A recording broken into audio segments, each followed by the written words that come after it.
만우업전에 저 슈드라보다 훨씬 더 극악한 취급을 받는 또 있어? 한 계급이 등장을 합니다. 와, 그러면 뭐 뭘까요? 어떤 대우를 받아? 그러니까. 뭐냐고요?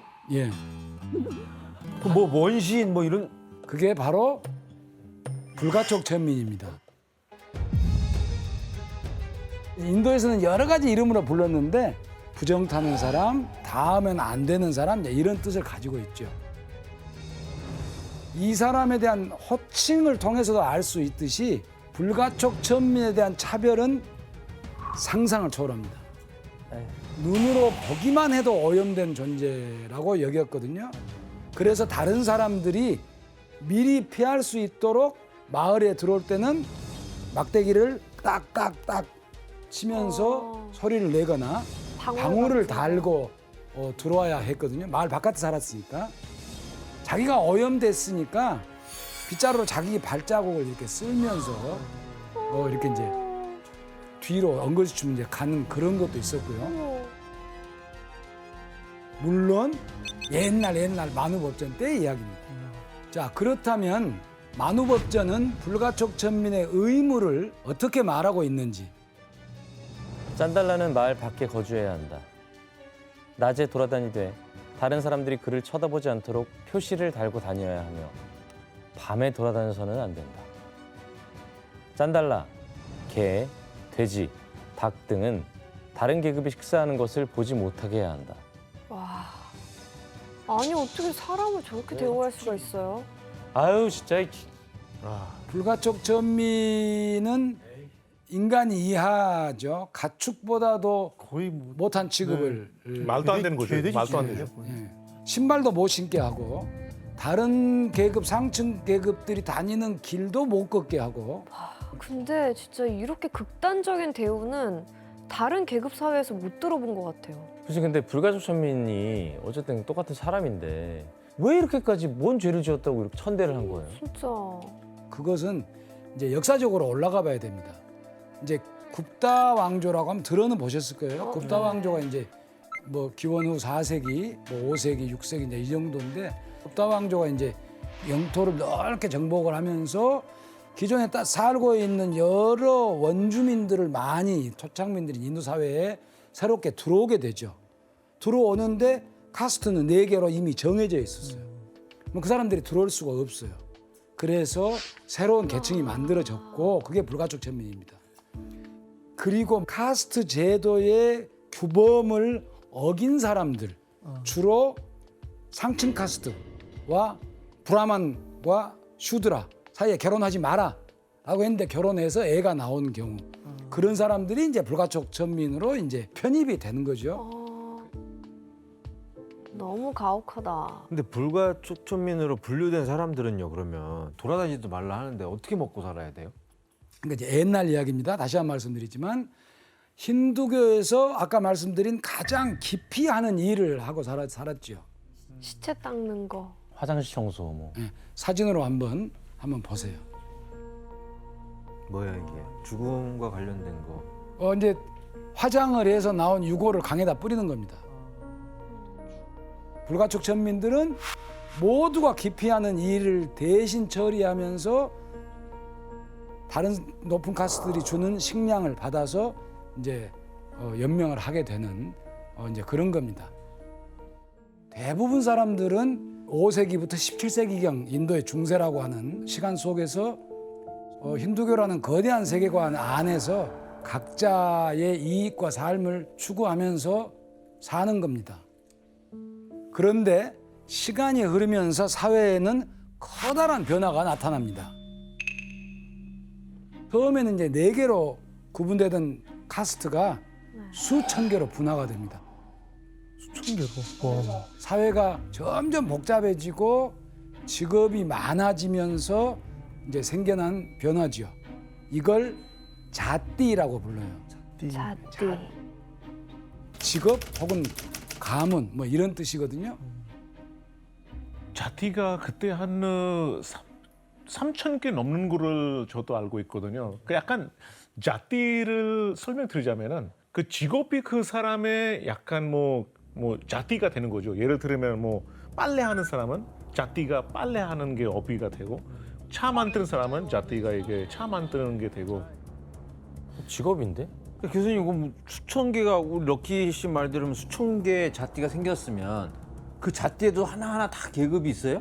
그러니까 이 자띠가 지역마다 다르고 시대마다 달라져서 어디에 네 개의 바르나라고 하는 것에 어디에 속하는지도 잘 모를 정도로 복잡하게 변화를 이제 한 거거든요.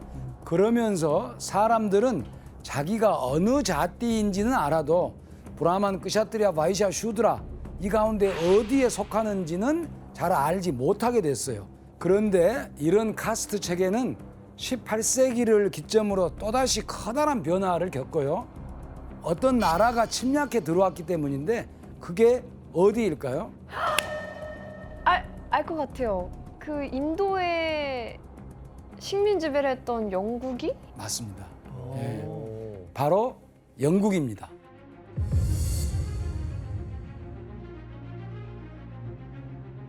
영국 사람들은 침략을 해서 들어온 거잖아요. 네. 그래서 이제 자기 나라에서 멀리 떨어진 이 거대한 대륙을 어떻게 통치를 해요? 그래서 이 사람들의 뭔가 인도를 통치하는데 방법이 있어야 되겠다. 네. 그래서 1871년도에 인도 사람들이 어떻게 구성이 되어 있는지 성, 카스트, 나이, 거주지, 직업 뭐 이런 것을 파악하기 위해서 인구 총조사를 실시합니다. 아, 그러면서 이제 자기들이 아는 경전에 나와 있는 대로 네 개의 와르나 기준으로 해서 거기에 집어 넣어라라고 이렇게 되는 거예요. 인도 사람들은 자기가 자기 자띠는 알지만 직업은 알지만 이게 바이샤에 속하는지 슈드라에 속하는지 그렇죠. 잘 몰랐죠. 그래서 영국 사람들이 만들어 놓은 카스트 의식, 카스트 생각, 개념에 따라서 다시 카스트가 강화된 그런 식으로 되는 수밖에 없게 됩니다. 그럼 다시 부활하는 거네? 그렇죠. 그러면 4개 그리고 불가촉 천민으로 다시 우겨 넣은 건데 이게 인도 사회에 엄청난 영향을 끼쳤을 것 같은데요? 그렇겠죠. 내가 가지고 있는 자띠가 어디에 속하는지를 정해서 올라가야 돼요. 그러니까 낮은 카스트들이 사원도 지어주고 그래서 주로 크샤트리아로 인정받고 등록하고 이제 이렇게 되는 거거든요. 예전에 막 조선시대 양반의 족보 산 거 같이 그렇게 비슷하다고 한 거네요. 생각하시면 됩니다. 그래서 이런 격변기 사회에서 비참한 상황에 처해 있던 불가촉 천민 그 사람들은 그러면 어떻게 했을까요? 그들도 벗어나려고 하겠죠. 휴드라로 어떻게 올라가려고 하지 않을까요? 그러면 뭐가 필요하죠? 돈이 필요하겠죠. 힘이 있어야 되겠죠. 그런데 마침 영국의 식민 지배는 불가촉 천민 일부에게 이전에 없었던 새로운 기회를 주게 됩니다. 대표적인 예로 이전에는 전부 다 그걸 안 한 도축업, 가죽 산업이 들어오고 육류 산업이 들어오고 영국 사람들에 의해서. 왜냐하면 영국은 근대화를 이 사회를 시키고 싶고 다른 사람들은 이런 일을 못 하잖아요. 오염된 일이니까. 그래서 불가촉 천민이 이 일을 맡게 된 거죠. 그럼 돈을 벌겠네요. 돈을 벌죠. 그래서 일부 불가촉 천민들이 돈을 엄청나게 벌었어요. 우와. 일부입니다. 그러면서 동시에 이 사람들은 돈이 많으니까 뭐 하겠습니까? 영국으로 유학 가죠. 아. 그래서 이제 이런 뿌리 깊은 차별과 불평등을 없애는 게 일단 목적이잖아요. 이 사람들. 돈 번 불가촉 천민들. 그 사람들의 영웅이 한 사람 등장을 합니다. 그 사람이 암베드카르예요. 이제 이분은 이제 19세기 말 사람인데 불가촉 천민으로 태어났어요. 그런데 돈을 많이 벌어서 영국 유학을 갔어요. 그래서 거기서 카스트가 없는 영국 사회를 본 거예요. 그래서 인도로 돌아와서 간디하고 같이 손잡고 불가촉 천민 차별 철폐 운동에 적극적으로 나섭니다. 그럼 이때 암베드카르는 그 차별 철폐를 위해서 어떤 뭐 투쟁을 했어요? 그 사람들은 이름이 없잖아요. 스스로를 달리트라고 불렀어요. 그리고 카스트 차별이 인도 사회를 파멸시키고 있다라고 아주 열렬하게 호소를 했죠. 그러면서 격렬한 저항운동을 펼치는데 이 만우법전이 차별의 근원이 되는 거니까 이걸 이제 불태워 버립니다. 와, 야, 엄청 근데 실제 바탕으로 영화에서 뭐 엄청난 일 아니에요, 사실? 진짜 엄청난 일 같은데요? 신성 모독일 수 있잖아요. 신성 모독 정도도 아니고 그렇게 성스럽게 여겨지는 경전을 불을 태우는 것은 실질적인 자살 행동이죠. 그래서 엄청난 이제 협박과 위협을 받죠. 그래도 계속해서 안베드카를 중심으로 해서 불가촉 전민 차별 철폐를 노력을 그치지 않았죠. 이런 가운데 1947년 드디어 독립에 성공한 인도는 불가촉 전민들이 그토록 원했던 헌법을 만들어냅니다. 너무 멋있다.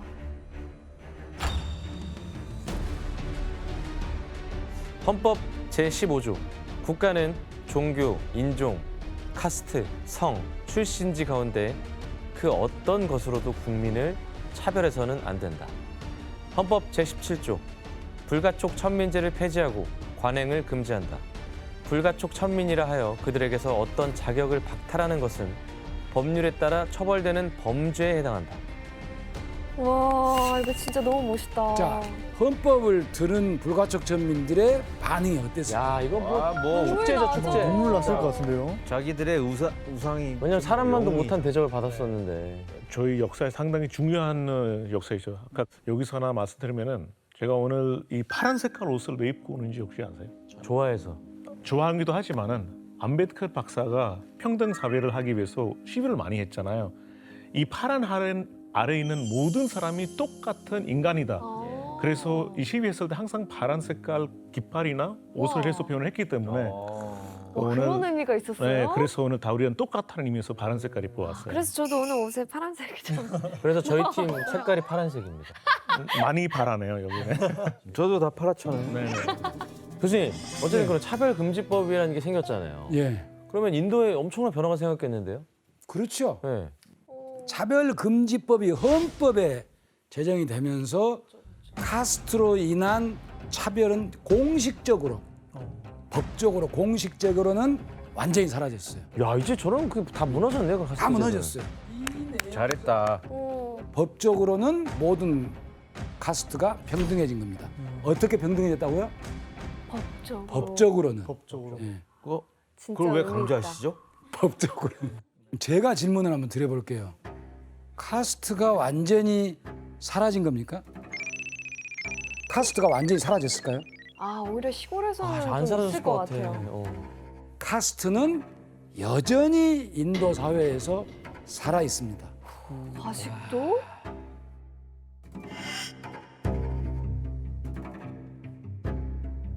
헷갈릴 수밖에 없어요. 헷갈릴 수밖에 없어요. 근데 법적으로는 카스트가 완전히 봐야죠. 사라졌어요. 근데 아직까지 이제 남아 있는 거 아니에요? 내가 차별하고 있던 차별들이. 그런 성품미. 예. 국가가 관여할 수 없는 사적인 부분에서는 여전히 남아 있죠.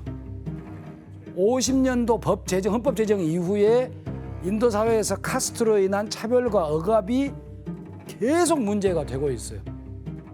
그러다가 1968년도 인도 따밀나두라고 하는 주에서 충격적인 사건이 일어납니다.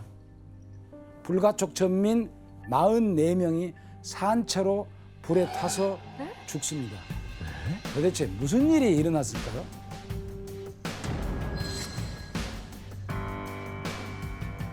그 당시에 불가촉 전민은 여전히 똑같은 일을 하는데 거의 돈도 못 받고, 그래서 우리도 인간 대접 해달라, 헌법에도 있지 않냐라고 이제 요구를 하니까 이 불가촉 전민들을 죽여야 된다. 그래서 이제 수백 명 사람들이 불가촉 전민들이 습격해서 마을을 봉쇄하고 이제 총으로 쏴서 죽였어요. 그러니까 이제 이 사람들이 이제 오두막으로 피신을 한 거예요. 그러니까 오두막을 문을 잠그고 기름 질러가지고 불태워서 44명이 죽었습니다. 아유. 와. 그러면은 뭔가 나아질 거라고 믿었던 불가촉 천민 입장에서는 충격이 엄청났겠어요. 그래 불까지 지르고. 그렇죠. 근데 이 사건은 사실 일부밖에 안 돼요. 드러나지 않는 44명이나 불태워 죽고 이제 농기구로 이제 찔러 죽고 이제 해서 이렇게 신문에 난 것이고 법은 제정됐지만 불가촉 전민들은 여전히 사람들한테 멸시받고 천대받고 차별받고 폭력, 살해 협박, 살해 여성 강간 이러면 이루 말할 수 없이 이거 아마 이 통계 내보면 엄청날 겁니다. 아, 그래서 적극적으로 싸우자. 이렇게 가서는 안 된다. 투쟁. 싸워야죠. 투쟁 하자 해서 조직을 만듭니다. 그게 달리트 팬서라고 하는 조직이거든요.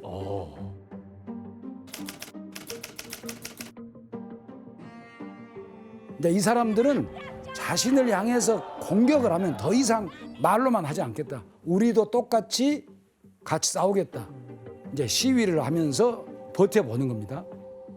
하지만 경찰이 집회를 해산하는 과정에서 불가촉 전민들이 여러 명이 사망하고 다수가 부상을 입었습니다.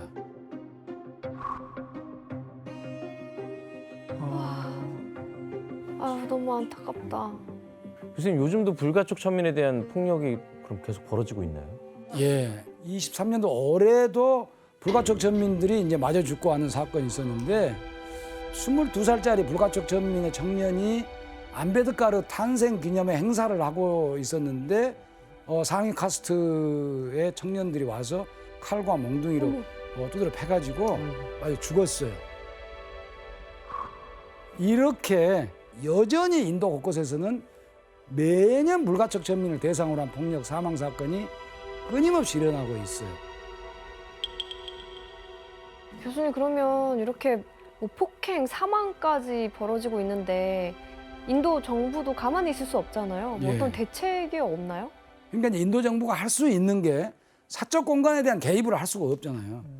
인도가 이제 헌법을 만들 때부터 불가촉 천민에 대해서는 역사적으로 보상을 좀 해줘야 되는 거 아니냐.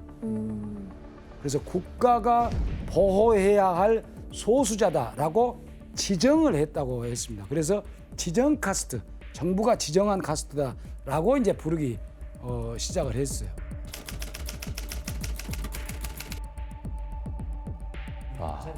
이 정책을 실시를 해가지고 불가촉 천민이 국회의원도 되고 우리 같으면 시의원도 되고 고위 관직에 진출할 수 있게 된 것은 사실입니다. 그렇죠.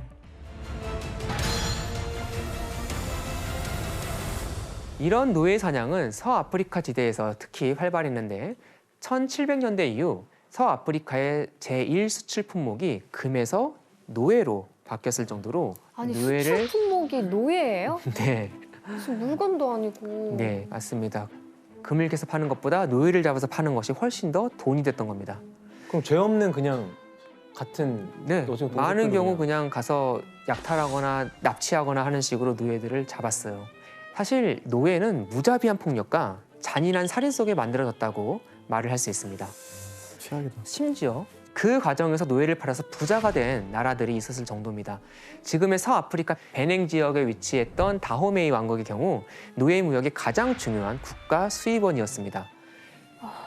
그리고 왕국이 노예 무역에 전력을 다하다 보니까 왕국 자체가 노예를 모으기에 군사력을 최우선으로 움직이는 군정 사회로 변하게 되었고 군사력 유지와 강화를 위해 결국 더 많은 노예 무역에 나서게 되었습니다.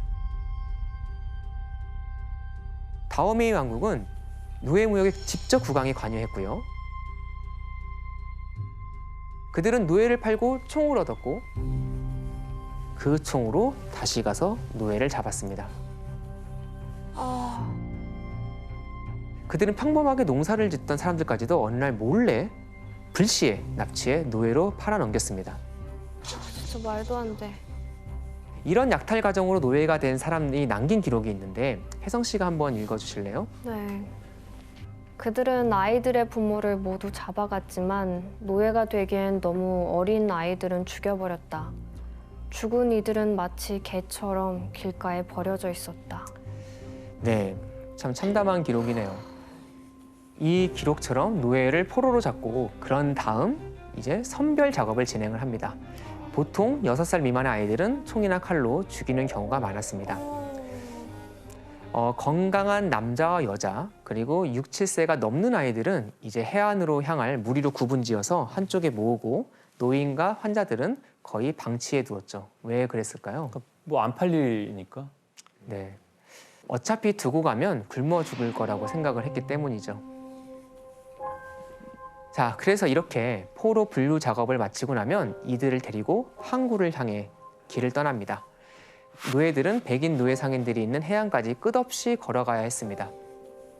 해안가 가까이 살아도 수백 킬로미터는 걸어가야 했고 심지어는 동아프리카에서 잡혀서 서아프리카 해안까지 이동하는 경우도 있었습니다. 걸어서요? 네. 와. 그냥 걷기에도 힘들었을 이 먼 길을 노예들은 이렇게 나무로 된 형구를 목에 찬 채 긴 행렬을 지어 끌려가야 했습니다. 근데 저런 상태로 뭐 몇백 킬로를 걸어가다 보면은 뭐 도착하기도 전에 죽거나 이런 일이 있지 않을까요? 네. 이런 고통 때문에 중간에 이동하는 과정에서 죽어가는 사람들이 참 많았습니다. 그렇다고 중간에 죽은 이들의 시신을 수습하거나 하는 일은 거의 없었습니다. 죽은 이들은 그대로 길가에 버려졌고 그래서 노예 상인들은 이전에 먼저 길을 떠난 흑인 노예의 시체를 이정표 삼아서 그 먼 길을 걸어갈 수 있었죠. 이렇게 먼 길을 걷고 또 걸어 해안가에 도착하면 그들을 기다리고 있는 게 있었습니다. 무엇이었을까요? 노예 무역선? 근데 노예 무역선이 매일 와서 매일 기다리고 있는 건 아니잖아요. 항구에 노예를 태우고 갈 배가 늘 준비하고 있는 건 아니기 때문에 배가 올 때까지 나무 우리에 갇혀서 기다려야 했던 거죠.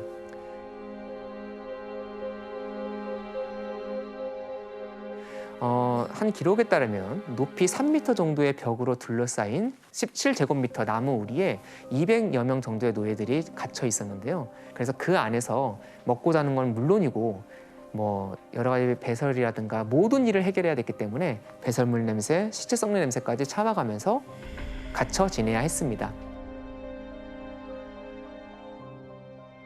당시 노예 해안의 상황을 담은 그림이 있습니다. 한번 볼까요? 이야, 거의 뭐 수용소 같아요. 자, 여기 먼 곳에 정박 중인 유럽 배들이 보이시나요? 한 7척 정도가 보이는데요. 이 유럽 함선들은 노예를 사기 위해서 이 다오메에 왔고 다오메이 사람들은 그들을 맞이하기 위해서 지금 준비하는 모습입니다.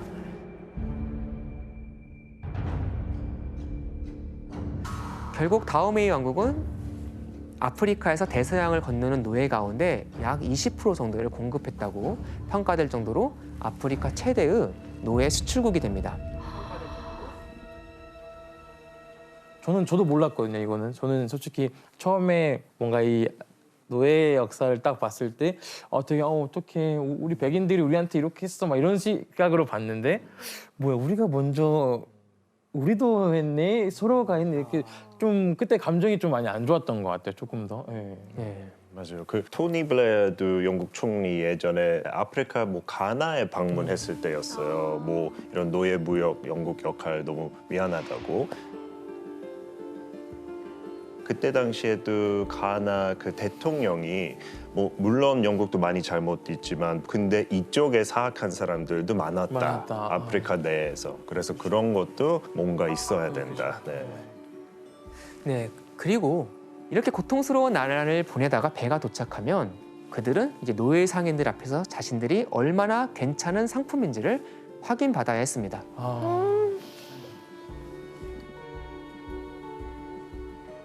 저런 그림을 영화에서 또 봤었던 것 같아요. 그렇죠.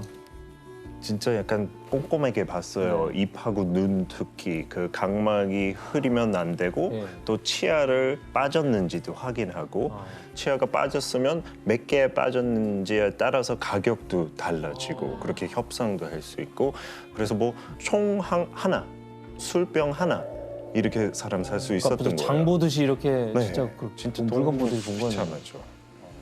네, 이렇게 거래가 끝난 아프리카 흑인 노예들은 자신들이 해안가에 걸어오면서 겪었던 고통보다 더한 고통의 시간을 보낼 배에 오르게 됩니다.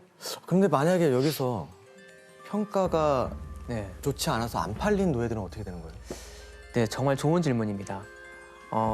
노예로 팔리지 못한 이들의 상황은 좀 더 나았을까요? 그냥 다시 돌아갈 수 있는 거예요? 그랬으면 좋았겠는데 여기에 대해서 학자들이 연구를 많이 했습니다. 패트릭 매닝이라는 학자의 연구를 보면요, 대서양을 건너 신대륙 혹은 다른 아프리카 지역에 팔리지 못하고 남은 노예가 대략 50% 정도로 이 사람은 추산을 합니다. 50%? 절반 정도가 팔리지 못한 거잖아요. 이 팔리지 못한 노예들의 결말은 무엇이었을까? 죽이는 거 그래서 아니에요? 어떻게 됐나요? 학살이에요 설마? 네, 결국 대다수가 죽임을 당하는 겁니다. 왜? 왜냐하면은 이들을 기본적으로 상품으로 취급했기 때문이죠. 그러니까 추가 비용이 발생하는 거예요. 데리고 있거나 돌려보내는 비용이 더 비싸기도 했죠. 너무 화가 난다. 이런 이유 때문에 1789년에 영국 의회에 노예 상인들이 출두해서 청문회에 이렇게 불려간 적이 있었는데, 불려갔던 노예 상인들은 이런 말도 안 되는 주장을 하기도 했습니다. 우리는 그들을 죽게 내버려 두지 않고 생명을 구해주었다라고 말이죠. 왜냐하면 자기들이 안 샀으면 그 노예들은 아프리카에서 죽게 되잖아요.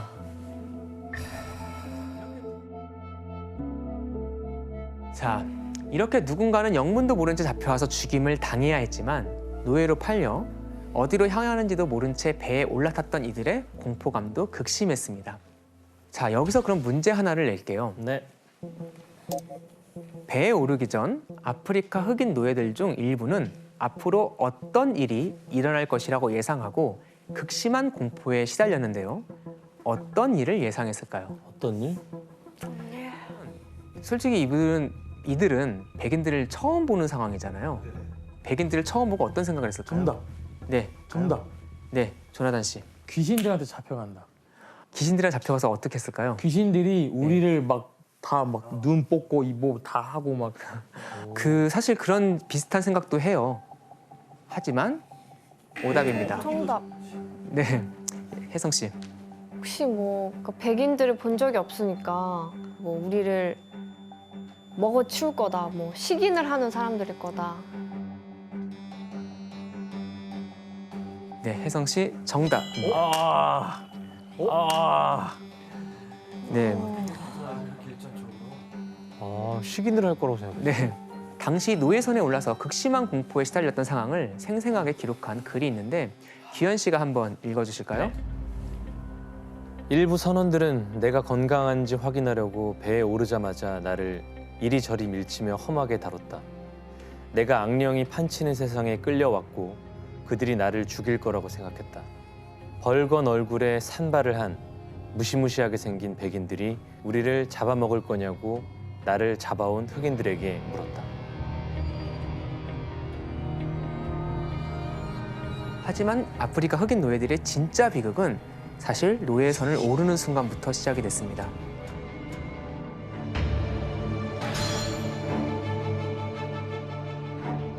자, 그러면 당시 노예선이 어떤 모습이었는지 한번 확인해 볼까요? 네.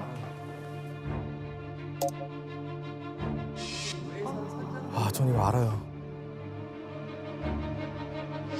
설마 그래 이거 본 거 같아 나도. 말도 안 돼. 아우, 진짜로 저는 처음에 뭔지 모르고 봤을 때 배를 그냥 구성하는 부품을 그런 단면도인 줄 알았는데 사람이라고 해서 너무 놀랐던 기억이 있어요. 예. 반면도 충격적인데 저 밑에 그림 보니까 이게 또 여러 층으로 돼 있었네요. 네, 맞습니다.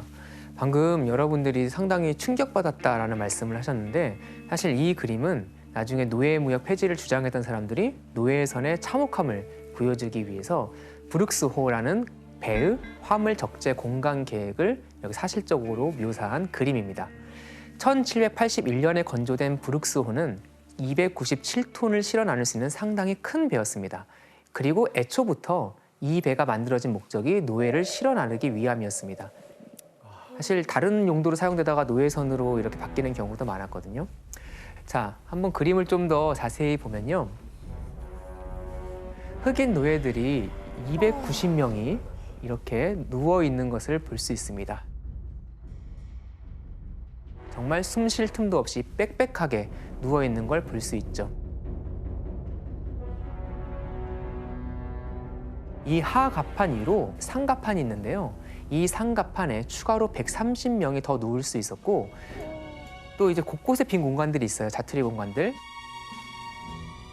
여기에도 또 노예들을 눕혔기 때문에 방금 본 이 포스터에 노예가 총 490명 정도가 그려져 있습니다. 490명? 노예들은 성별과 나이에 따라 명확하게 지낼 곳이 정해져 있었습니다. 크게 성인 여성 그리고 성인 남성 아이들로 섹터가 나눠져 있었고요. 그 구별된 3개의 거처에서 지내야 했습니다.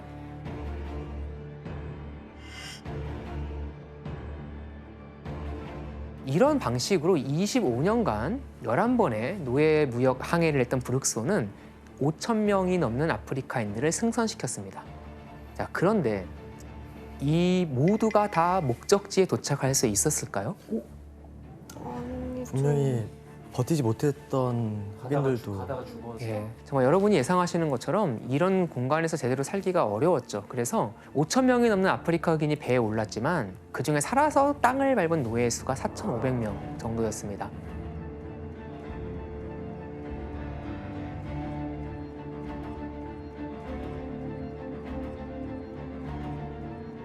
즉 브룩소의 사망률이 약 11% 정도가 되는데요. 관련해서 그래프를 하나 볼까요? 1662년부터 1807년 사이에 사망한 노예의 비율이 7명 중 1명, 즉 약 14%에 달했다고 합니다. 그러니까 저 차이만큼 도착하기 전에 사망한 저 거죠. 차이가 바로 중간 항로에서 죽은 노예의 수를 나타내죠. 브룩소뿐 아니라 대부분의 노예선에서 정말 많은 노예들이 죽음을 맞이했었습니다. 그리고 이 안타까운 죽음의 가장 큰 원인은 과적이었습니다.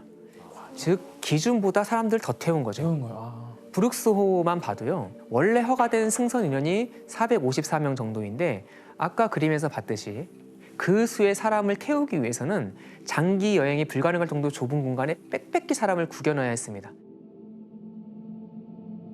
그런데 그나마 이 숫자는 1788년에 노예 1명에게 할당할 면적을 정한 법률이 통과된 후의 숫자입니다.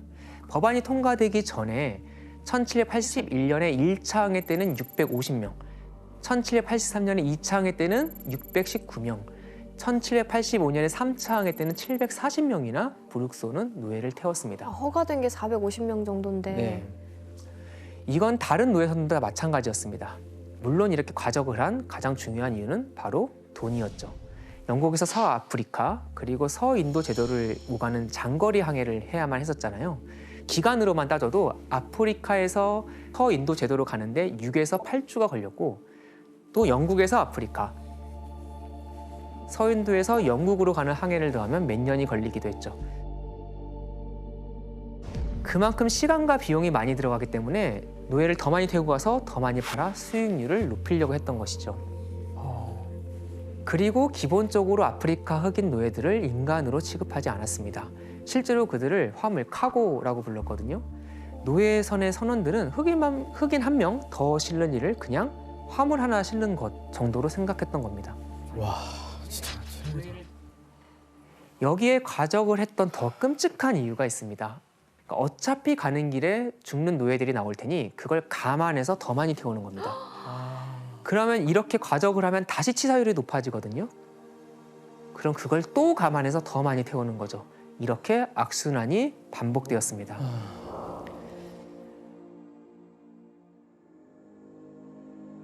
흑인 노예들이 숨졌던 두 번째 이유는 무엇이었을까? 바로 노예선의 위생 상태였습니다. 일단 노예선의 그 구조를 보면요. 여기 화장실 같은 거 안 보이잖아요.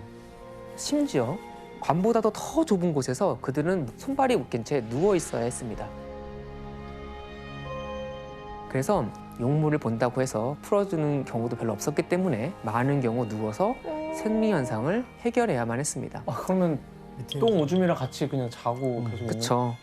심한 경우는 사람들이 이제 그림에서 봤듯 차곡차곡 위아래로 포개져서 탑을 쌓듯 누워 있는데 그 누운 상태로 용변을 보니까 그 경우 배설물을 그대로 다른 사람의 몸에 떨어지기도 했죠.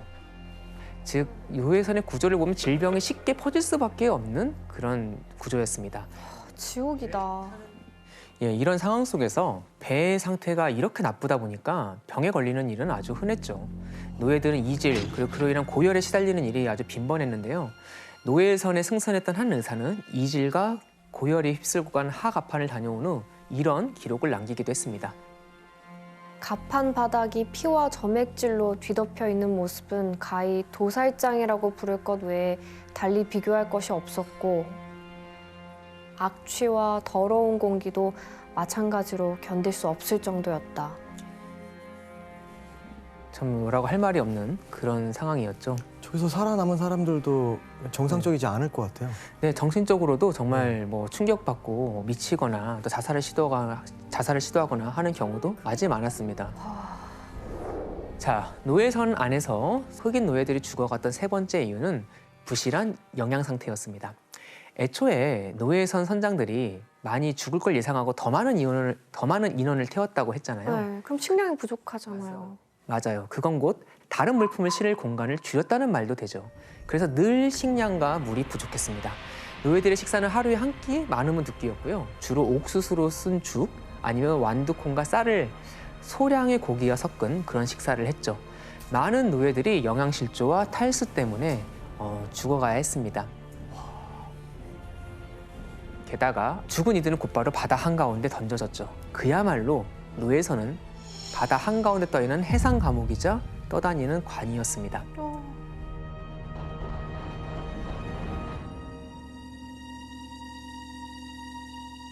그리고 마지막으로 흑인 노예들이 죽어가야 했던 이유 중 하나는 그들에게 가해진 비인간적인 대우였죠.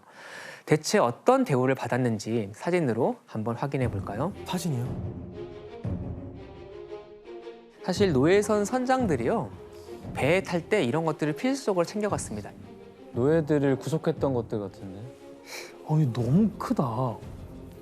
그러니까 단순히 묶어놓는 거 이상의 용도로 이상인 썼다는 거예요. 거겠죠. 예. 사람들을 괴롭히고 억압하는 그런 용도의 이런 물품까지도 필수적으로 선장들은 배에 실었습니다. 보통 남자 노예들은요, 두 사람씩 짝을 지어서 손목과 다리에 수갑과 족쇄가 채워졌습니다. 철로 된 속박 도구들은 계속 움직이질 못하니까 살점을 파고들었죠. 그리고 함께 묶여 있는 사람이 병에 걸리면 같이 병에 걸리고 경련이라도 일으키면 그를 뭐 도와주거나 치료해 주는 게 아니라 두 사람 모두 매를 맞아야 했습니다. 사진을 하나 볼까요? 자, 이게 어떤 도구 같아 보이세요? 뭐지? 전혀 모르겠는데. 설마 손가락을 그런데 박사는 네, 손가락을 고문 이렇게 도구예요? 와, 누르는 고문 진짜요? 도구입니다. 최악이다. 이거는 이제 나비나사라는 고문 도구인데요. 보통 엄지 손가락을 넣고 이제 고정한 나사를 조여서 참을 수 없는 고통을 주는 기구였죠. 사실 뭐 여기서 처음 쓰인 건 아니고 많이 사용되는 거였는데 폭동이나 반란을 일으킨 노예들에게 주로 사용됐다고 합니다. 자, 이 기구는 어떤 상황에서 사용됐을 것 같으세요? 뭐야.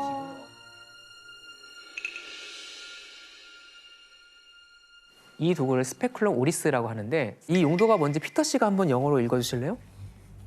A vise used on slave ships to force open the mouths of slaves for feeding purposes. 네, 한번 해석도 해주실까요?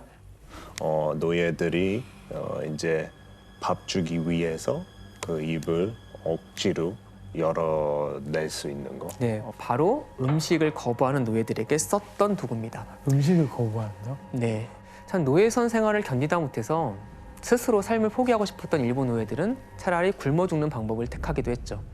하지만 이들에겐 이조차 허락되지 않았습니다. 네, 진짜 상상하니까 토할 것 같아요. 네. 당시 노예선에서 선원 생활을 했던 사람이 나중에 이 모습에 대해서 기록을 남긴 게 있습니다. 귀현 씨가 한번 읽어주실래요? 그때 나타난 잔인한 목적의 사악한 장치를 보아라.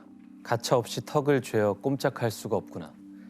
야만적인 힘의 고통스러운 도구가 역한 음식을 강제로 밀어넣는다. 자, 이런 지옥 같은 노예선 생활이 이어지는 와중에 노예들이 정기적으로 해야만 하는 일이 있었습니다. 자, 그럼 여기서 문제를 하나 내겠습니다. 하 갑판 아래 갇혀있던 노예들은 갑판 위에 올라와 이 행동을 정기적으로 해야 했는데요. 무엇이었을까요? 정답. 네, 예성 씨. 설마 숫자를 세야 되는 건 아니겠죠? 숫자를요? 나 올라와서요? 그러니까 전번처럼? 그렇죠. 뭐 사실 되게 이 노예 인원 체크하는 게 중요한 일이니까 했을 것 같긴 한데 정기적으로 해야 하는 일은 아니기 때문에 오답입니다. 네, 정답. 규현 씨. 저도 예전에 그 병원에 오래 누워 있었던 적이 있었거든요. 네. 근데 계속 있으면 운동을 자꾸 시키려고 그랬단 그러니까 말이에요. 스트레칭처럼. 네. 그 스트레칭처럼 운동을 시켰을 것 같은데. 거의 정답입니다. 나는 항상 거의 정답이야. 규현 씨, 오답입니다. 정답.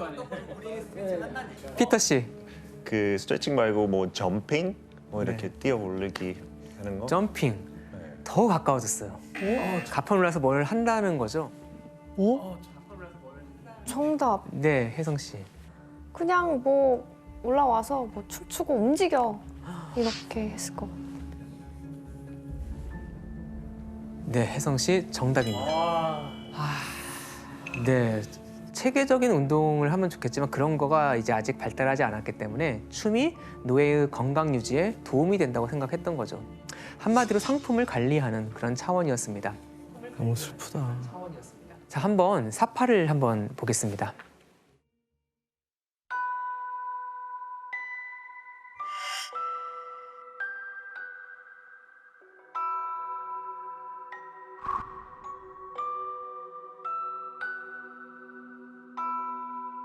이 사파는요, 벌거벗고 춤을 추라는 명령을 거부한 15살 소녀를 죽을 때까지 매질했던 존 킴버라는 선장의 실제 사건을 그린 겁니다.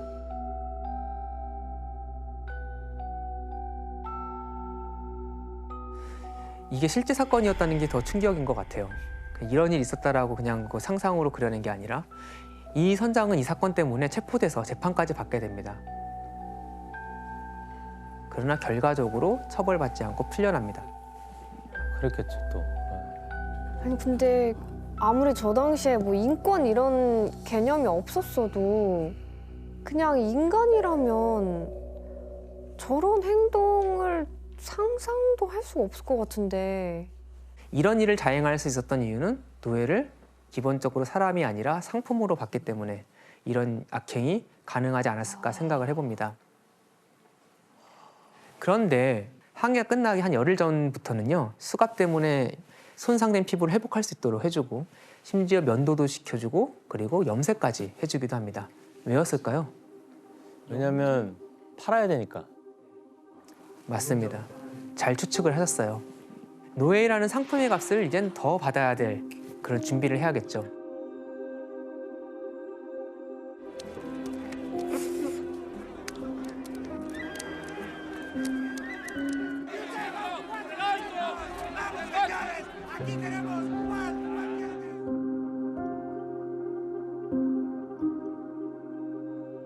그렇게 기나긴 항해 끝에 목적지에 도착한 노예들은 대부분 사탕수수 농장으로 팔려갔습니다. 이곳 역시 잔혹하고 고통스러운 강제 노동의 현장이었죠.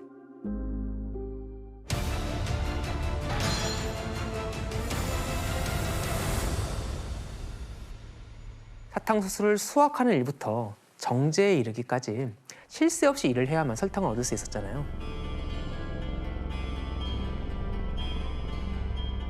특히 분쇄 후 롤러를 이용해 압착해서 즙을 얻어내는 과정에서는 사고가 끊이질 않았습니다.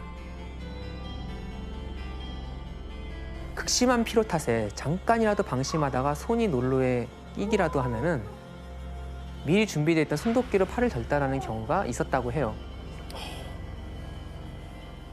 노예들을 위해 공장을 멈추는 거는 그런 이 사람들에게 상상하기 어려웠겠죠. 그 때문에 사탕수수 농장 안에 이런 팔이 없거나 하는 그런 장애를 가진 노예들을 보는 것도 어렵지는 않았다고 합니다. 피터 씨 그때 그 사탕수수 농장에서 감독관들이 또 그렇게 악행을 저질렀다면서요. 채찍질은 기본이었죠. 뭐 말 안 들을 때. 하고 또 온몸에 바로 그 사탕수수즙을 발라놓고 이렇게 팔다리 묶어놓고 하루 왼종일 파리하고 모기때 이렇게 시달리게 했어요. 아, 최악이다. 근데 그거는 다 가벼운 거예요. 진짜 나쁜 거 Darby's Dose라는 거 있는데 다비가 그 노예 당했던 노예 이름이고 그 노예가 그 사탕수수즙을 조금 먹었어요. 그냥 배고파서. 근데 그것 때문에 다른 노예한테 시켰어요. 그 노예 입 안에 대변을 봐야 된다. 그 다음에 입을 막아버리는 거예요. 4-5시간. 아니 근데 그런 짓을 하고 농장주들은 소유식한 거 아니야? 설탕 먹으면서 그렇게 노예들이 온갖 고통을 견디고 있는 와중에 농장주들은 자신의 권력과 부를 과시하며 그것의 노예들과는 철저히 상반된 삶을 살았습니다. 와, 어떻게 그럴 수가 있지? 반란 일으키면 안 되나?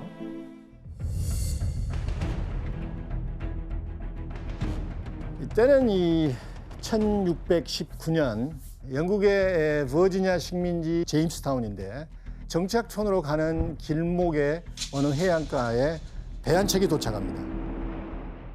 이 배의 정체는 네덜란드 국적의 국기를 달고 있었지만 사실 영국 무장 상선이에요.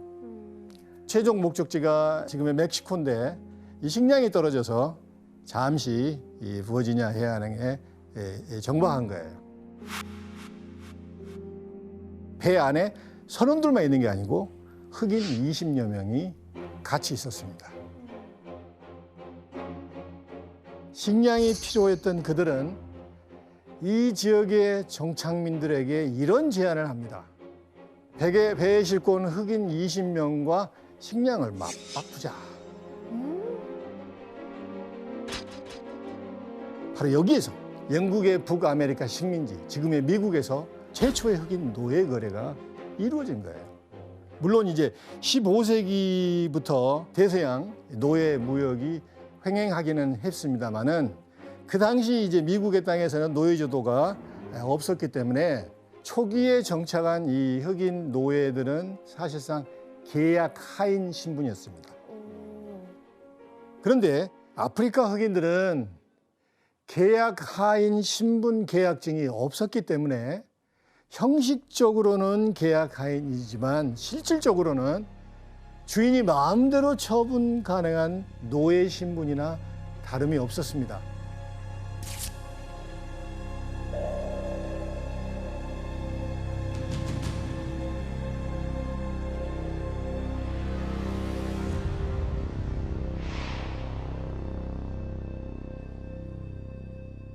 자, 노예 한번 선박을 한번 볼까요? 아, 그건가? 아, 선박 사진 이상한데.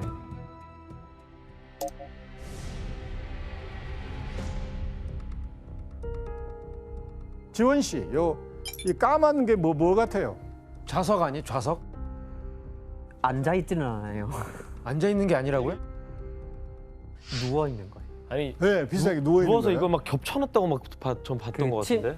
우리가 침대 중에 이렇게 층으로 돼 있는 거 있잖아요. 네, 그런 거예요. 그렇습니다. 노예선에 이게 까만 선 하나하나가 노예 한 명 한 명을 이게 표시하는 거예요.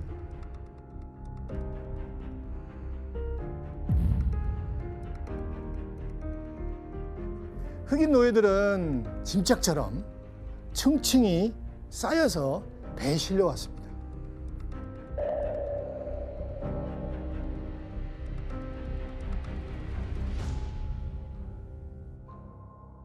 전부 눕히게 하는 경우도 있었고 또 부족한 경우에는 쪼그려 앉아야 되고 노예들이 얼마나 비위생적인 환경 속에서 항해를 했을까요? 탈수, 또 이질, 괴혈병 이런 이 질병 때문에 많은 노예가 죽게 되고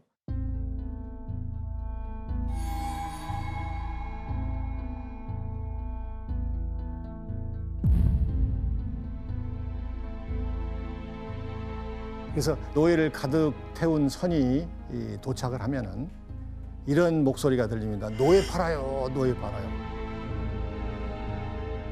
육성과 함께 전단지가 뿌려집니다. 노예 판매에 관계된 전단지가 뿌려집니다. 자, 그 상황을 담은 사진을 한번 볼까요?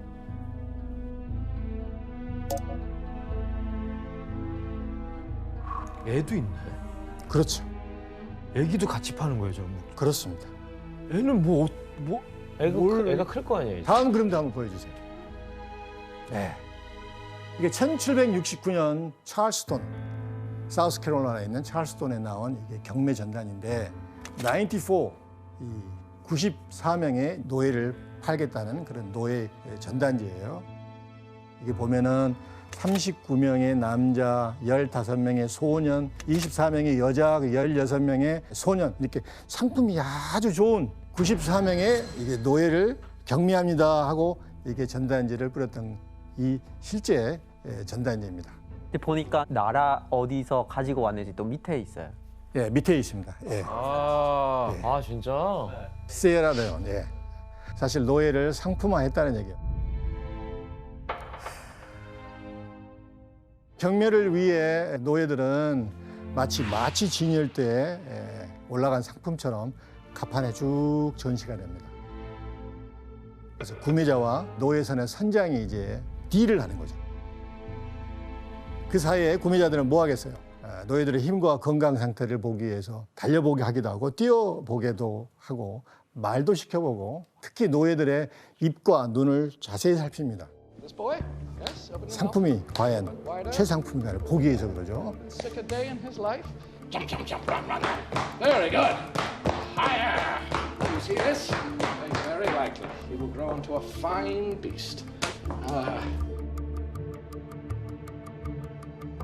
자, 이렇게 해서 낙찰된 노예들은 어떻게 됐을까요?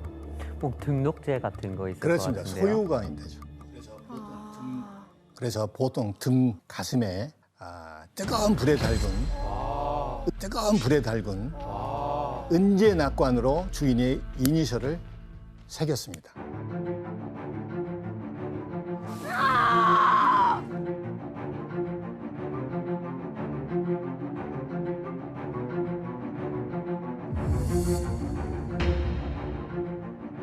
그래서 미국에서는 이런 노예들이 특히 중요한 지역이 어디였겠어요? 바로 미국의 남부였습니다. 지금도 미국은 연방 국가잖아요.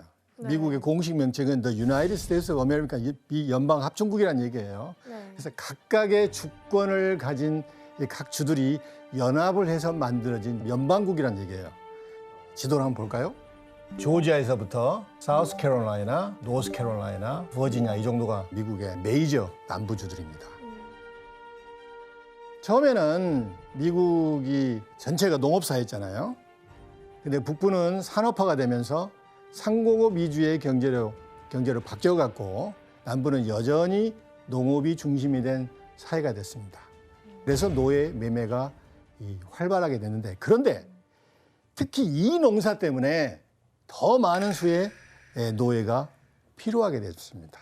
이 농사가 무엇일까요? 문제예요? 아니면 그냥 그냥 문제입니다. 이거는 너무 담배? 너무 쉬운가 봐요. 네, 타일러 씨가 우리 옷 때문에 그렇습니다. 옷, 목화. 그렇습니다. 우리가 입는 옷의 원재료인 목화 때문입니다. 대개 목화의 열매는 이 7월, 8월경에 수확을 해야 되는데 제일 더울 때. 예, 그렇습니다. 근데 이게 솜이 땅에 떨어지거나 바람에 날아가면 상품 가치가 없잖아요. 그래서 최대한 빨리 따야 됩니다. 이런 이유 때문에 많은 양의 목화를 딸 수 있는 어마어마한 노동력이 필요한 것이죠.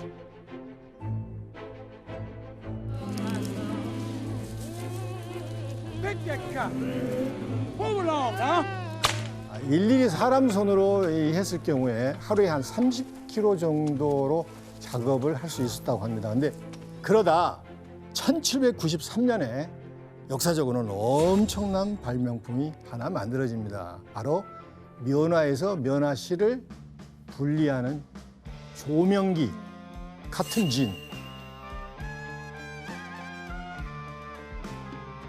이 기계가 발명되면서 목화 재배 작업의 효율성이 확 높아집니다. 이 조명기가 이게 발명이 되면서 50배나 많은 목화를 따서 작업을 할 수 있게 된 거죠. 게다가 이제 국제적으로 목화의 수요가 엄청 늘어납니다. 이렇게 목화 농장은 남부의 주력 산업으로 떠오르게 됩니다.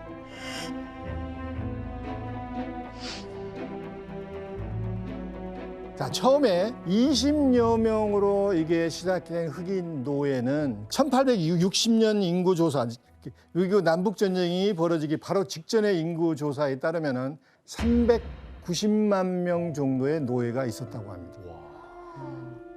남부는 제 노예의 존재는 뗄 수가 없게 되죠. 그래서 어떤 지역에서는 남부에서는 이 흑인 노예 수가 백인 수를 능가한 것도 있었습니다.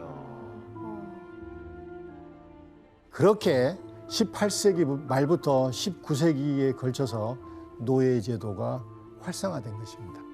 자, 백인들은 이 흑인 노예를 부리며 편안한 생활을 하고 큰 돈을 벌어들이게 된 반면 흑인 노예들의 삶은 어떻겠어요? 갈수록 비참하게 됩니다. 돈이 트기 전에 농장으로 끌려가서 일일 수확량을 마치기 위해서 하루 종일 일을 해야 됩니다. 게으름을 피우거나 피곤한 기색을 보이면 어떻게 해서요? 처벌을 받습니다. 당시 노예들이 얼마나 괴로웠을지 그 당시 사진 한번 볼까요?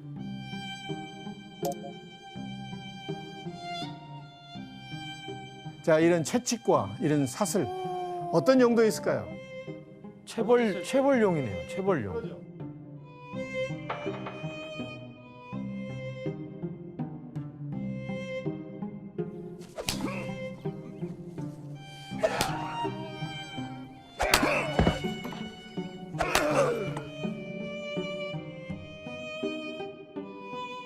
아유 이거는 맞아서.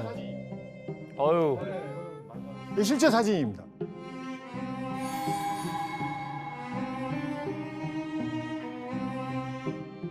사실 북부에서도 공장이나 부두 그리고 건설 현장 같은 곳에서는 아주 적은 수이긴 하지만 흑인 노예들이 있었습니다.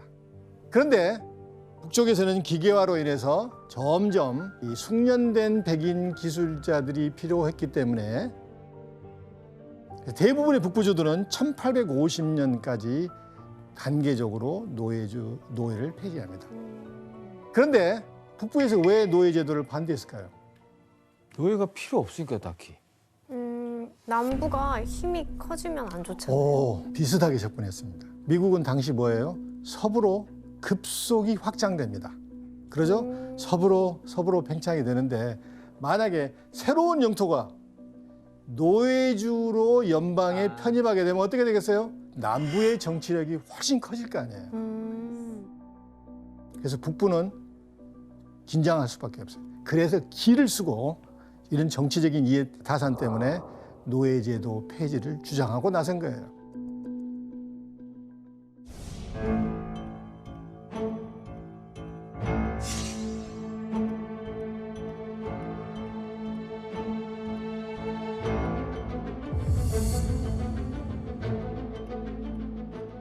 어떻든 이제 노예제도 때문에 남부와 북부에서는 여러 가지 갈등이 빈번하게 발생을 합니다. 그런데 1808년 연방법으로 아프리카에서 노예를 수입하는 것을 금지하는 법이 탄생합니다. 더 이상 값싼 노동력이 들어오지 못한다는 것은 남부에게는 어떻겠어요? 청천벽력 같은 법일 거 아니에요?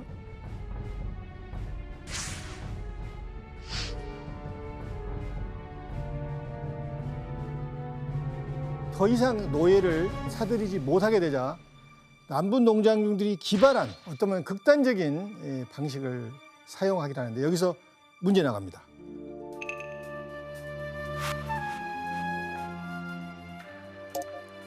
노예 수입이 금지되자 노예 품귀 현상이 발생한 일부 남부 지역에서는 흑인 노예를 늘리기 위한 특별한 방법을 생각해낸다. 이 방법은 무엇일까?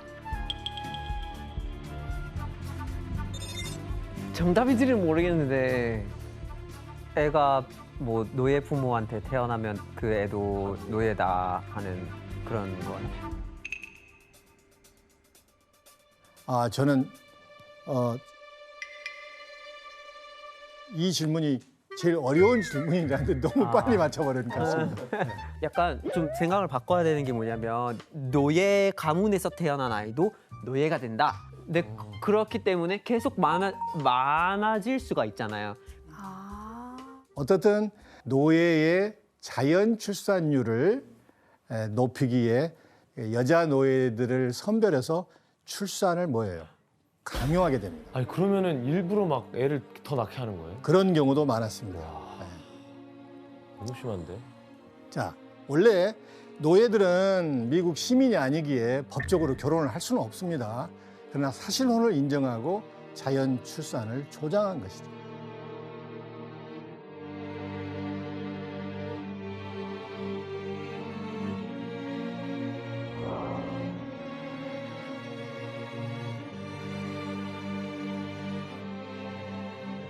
부부간이나 부모, 자식간이라 하더라도 주인이 얼마든지 떼어서 팔 수가 있었습니다.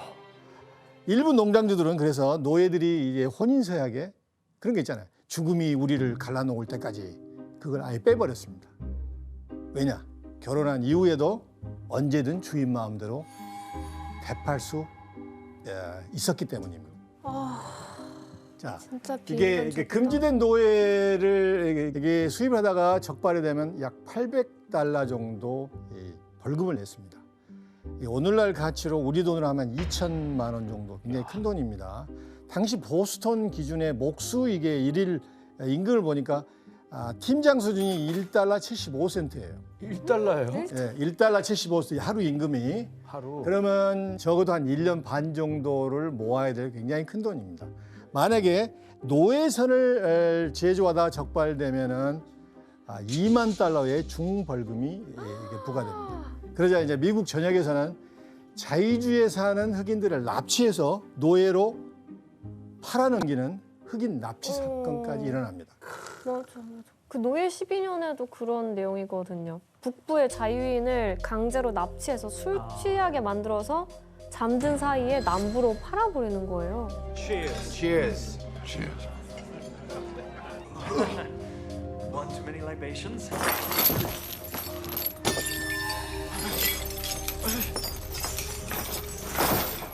그러자 남부 노예들은 한 가지 방법을 선택을 합니다.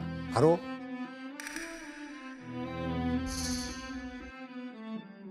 탈출을 감행하죠. 이 탈출한 남부 노예들이 도망친 곳이 어느 쪽이었을까요? 북부구나. 예, 북부입니다. 거기가 폐지했으니까. 그렇습니다. 이들을 도망가지 못하게 통행 금지령을 내립니다. 그래서 8시가 되면 대체로 이 통행 금지령이 내려져서 이 시간 이후로는 어느 노예도 예출할 수가 없게 됩니다. 여기서 끝이 아니에요. 도망치는 이 노예들을 잡기 위한 현상금이 많이 붙게 될 거 아니에요? 현상금. 이 프로페셔널, 전문 노예 사냥꾼들이 생겨납니다. 신호꾼. 그래서 이 죽기 살기로 도망가는 흑인 노예들, 그리고 그들을 쫓는 전문 노예 사냥꾼, 그리고 마을 보안관, 무자, 기마, 순찰대 다 한 통속이에요. 이들이 뒤쫓는 상황이 벌어집니다.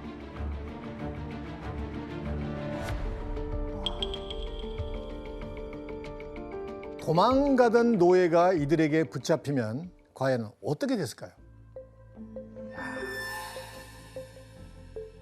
상상도 하기 싫었대요, 선생님. 뭐 엄청난 체벌은 기본일 그렇죠. 거고. 족쇄를. 그렇습니다. 아주 끔찍한 처벌이 기다리고 있었죠. 벌겋게 달군 인두에 몸을 지지거나 목에 이 족쇄를 채우기도 하는데 한번 사진을 볼까요? 이게 실제로 남북전쟁 때 북군이 입수한 실제 사진입니다. 이게 아마 루이지애나에서 실제로 있었던 일인데 이게 도망가다가 잡혀왔을 경우에 이렇게 목에 족쇄를 이렇게 한 거예요. 예. 이게 얼마나 힘들었겠어요. 심지어 이런 경우도 있습니다. 다른 사진 한번 보여주실까요? 여기다 방울을 달아서 소리나게 하는 것입니다. 왜? 도망 노인이 조심하고 또 도망갈 수 있으니 다 봐라 이거예요. 와, 본인은 얼마나 시끄러울까.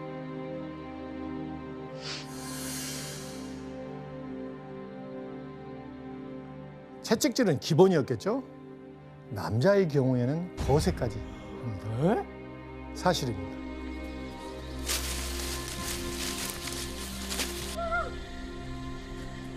Come here, boy.